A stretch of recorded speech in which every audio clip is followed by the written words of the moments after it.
என் அன்பு குழந்தையே, வெயிலிலும் மழையிலும் கஷ்டத்திலும் சுகத்திலும் எப்போதும் உனக்கு துணையாக நின்றவருக்கு நீ மதிப்பு கொடு.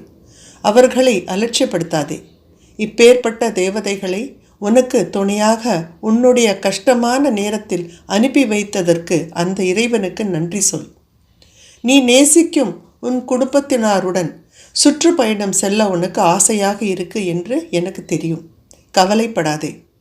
அவ்வாறாக ஒரு பயணம் உன் குடும்பத்தினருடன் நீ மேற்கொள்வாய். மேலும் மகிழ்ச்சியாகவும் இருப்பாய். படிப்படியாக வெப்பம் அதிகரித்து வந்து கொண்டிருக்கிறது. மேலும் வானிலையும் மாறிக்கொண்டு வருகிறது. அதனால் ஆரோக்கியத்தின் மீது கவனம் செலுத்து. நீர் ஆகாரம் அதிகமாக எடுத்துக்கோ மற்றும் இயற்கைக்கு நெருக்கத்தில் இரு. நான் எப்போதும் சொல்வது உனக்கு ஞாபகத்தில் இருக்கும் என்று எண்ணுகிறேன். அதாவது தினமும் பூமி தாய்க்கு நன்றி சொல்வது என்பது. இன்றைக்கு எனக்கு ஹல்வா சாப்பிட ஆசையாக இருக்கிறது. எனக்காக கொஞ்சம் செஞ்சு கொடுக்கிறாயா? என்னிடம் வந்து சிறிது நேரம் அமைதியாக உட்காரு.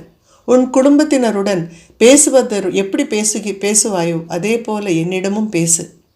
உன் தூய்மையான அன்பு மற்றும் இந்த உண்மையான உன்னோட ஆசைக்காக நானும் காத்து கொண்டிருக்கிறேன்.